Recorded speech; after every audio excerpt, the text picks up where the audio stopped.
Às vezes me perguntam por que eu estudo teologia. Acho essa pergunta uma pergunta bastante interessante, né? Eu estudo teologia por vários motivos. Primeiro, porque a teologia é uma ciência da área de humanidades e a área de humanidades sempre me fascinou pelo seu teor cultural, pela riqueza que ela produz, pelo raciocínio que ela provoca em nós. E é claro, depois que eu compreendi que o seguimento de Jesus, que a vida cristã faziam sentido para a minha vida, estudar teologia foi uma forma de unir essas duas realidades muito importantes: o conhecimento, a cultura, a reflexão e também a devoção à pessoa de Jesus, à sua palavra, aos seus ensinamentos e à sua proposta de discipulado. Muitas pessoas olham com desdém para a teologia e isso não me estranha, não me estranha. Primeiro porque nós estamos num país com profundos déficits intelectuais e educacionais. Por isso, a grande parte das pessoas não consegue compreender o que leva uma pessoa a querer o conhecimento, a querer estudar a fundo uma área, um assunto, seja ele qual for. Isso não se aplica apenas à teologia. No caso dos meios cristãos brasileiros, principalmente os mais protestantes, os mais evangelicais, esse déficit educacional é ainda maior, é ainda mais agravante. E a grande maioria da liderança evangélica no Brasil, embora a maioria seja bem intencionada, sincera, trabalhadora, mas possui um déficit educacional enorme.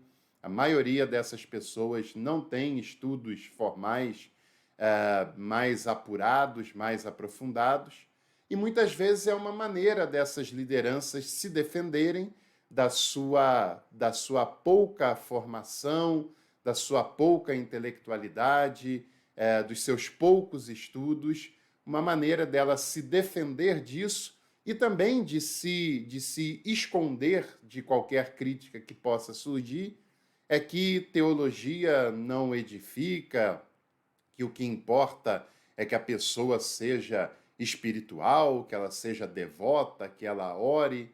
E isso também é outra característica que não me surpreende, porque o cristianismo brasileiro, assim como o cristianismo ocidental, é profundamente dualista.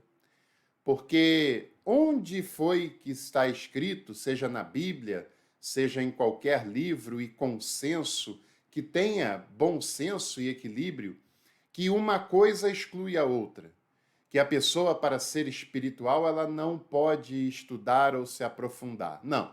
As pessoas que falam isso é porque elas não têm capacidade, seja pelo motivo que for, de aprofundar o seu conhecimento, ou o que é muito pior, não tem interesse em estudar, em desenvolver o senso crítico, não quer que os seus liderados desenvolvam o senso crítico, porque pode ser uma arma contra si próprio, e querem que as pessoas continuem na preguiça da ignorância.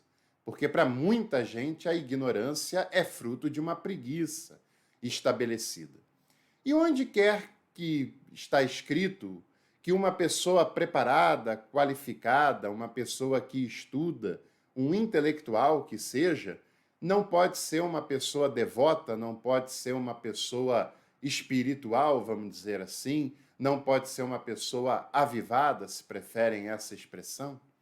Pois é, esse discurso é fruto de preconceito, de ignorância.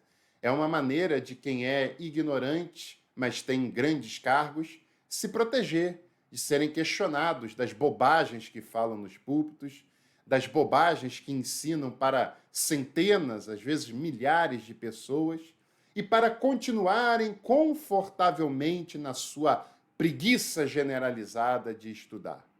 Porque se houve um tempo em que as pessoas com mais idade não tinham mesmo oportunidade de estudar, esse tempo, para a grande maioria das pessoas, não existe mais. Porque hoje você tem acesso à internet, ao YouTube, a livros, tem livros sendo lançados diariamente. livros ruins, mas muitos livros bons, de grandes autores, de grandes editoras, de alta qualidade. Nesse canal, se você quiser aprender, você encontra muitos subsídios para fazer isso, e não é o único lugar, é claro, que você tem essa possibilidade. Então, hoje, aqueles que não estudam, na sua grande maioria, é porque não querem. Na grande maioria das lideranças eclesiásticas, não estudam, não se aprofundam, porque são profundamente preguiçosos e preferem que as coisas continuem assim, porque lhe é bem confortável. Mas eu entendo numa espiritualidade integradora que quando você estuda e se qualifica, você pode servir melhor as pessoas que estão sob o seu contato, a você que vem aqui no canal me ouvir. Eu me qualifico e estudo também por respeito a você que me ouve, para que você tenha algo de qualidade. Claro, eu não sei de tudo, eu não sei de todos os assuntos, eu não sou o maior teólogo do mundo, mas quando você vem aqui assistir um vídeo, você pode ter certeza que vai ouvir um vídeo produzido com seriedade, com responsabilidade, e um vídeo produzido por alguém que tem há muitos anos, não é de agora, trilhado o caminho do conhecimento, do saber, da intelectualidade, unido sempre à devoção e ao serviço a Deus e às pessoas. Uma vez, numa palestra de teologia na PUC do Rio, enquanto eu fazia mestrado ou doutorado, alguma coisa assim, eu ouvi um pregador, né? Não era bem um pregador, um palestrante, embora ele seja pregador também, falando de uma história que já existe, claro, que é muito interessante. Conta-se a história que no interior de uma cidade da Alemanha, um jovem saía todas as manhãs para trabalhar e um dia ele percebe que no seu trem havia uma moça chinesa, muito bonita, que lhe chamou muito a atenção e que ele ficou muito interessado naquela moça e ele quis se aproximar dela para, quem sabe, desenvolver algum namoro, algum relacionamento com ela. Só que, ao se aproximar, ele percebeu que a moça só falava chinês, não compreendia bem o alemão, era muito difícil a comunicação entre eles, e ele percebe que a única maneira que ele tinha de fazer aquele relacionamento funcionar era que ele aprendesse chinês. E ele se dedicou muito, estudou uma língua que era muito diferente da sua, que era muito fora da sua cultura, e isso precisou dele muito esforço. E ele assim o fez até que ele conseguiu escrever a primeira carta de amor em chinês e enviar para sua amada. Ele conseguiu trocar as primeiras palavras, os primeiros diálogos com ela, e assim algumas pessoas perceberam que ele era um alemão que sabia falar chinês.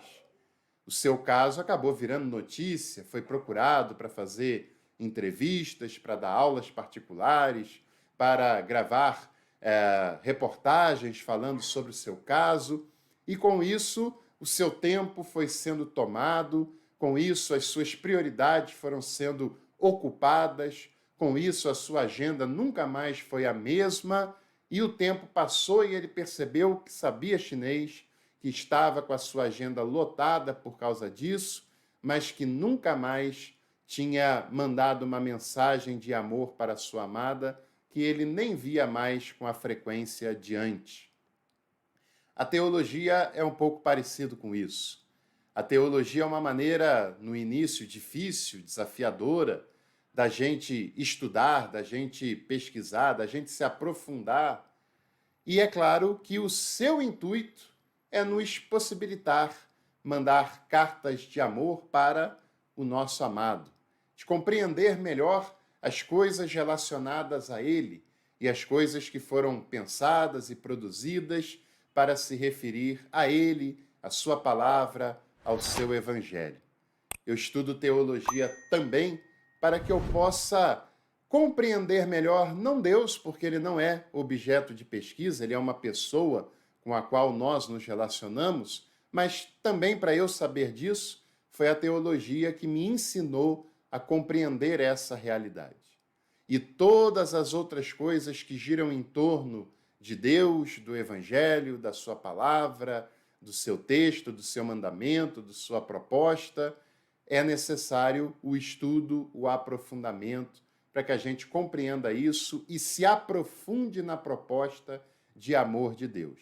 Porque, embora seja um relacionamento, não é um relacionamento anti-intelectual, não é um relacionamento que abre mão de qualquer tipo de reflexão, porque nós precisamos compreender e aprofundar esta relação.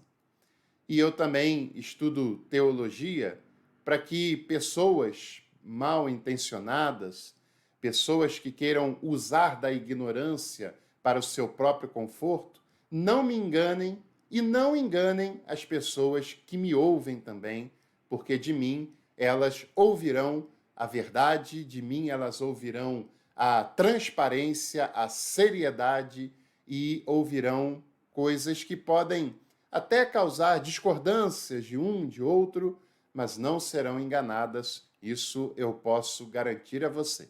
Quem vem aqui no canal ouve conteúdos de qualidade e feitos com compromisso e com seriedade, com o conhecimento e com o saber.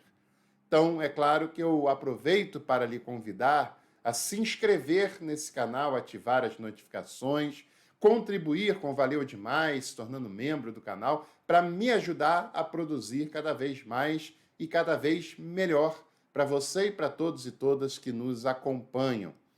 E é claro, se você quiser estudar teologia com seriedade e com liberdade, porque nesse canal nós não temos o compromisso de defender alguma confessionalidade que seja, como também não temos o compromisso de atacar uma confessionalidade que seja, porque o nosso compromisso é com a boa e livre teologia e com o Evangelho de Jesus. Se você quer seguir essa proposta, venha com a gente, que a sua presença aqui no canal é muito valiosa, é muito importante para a gente.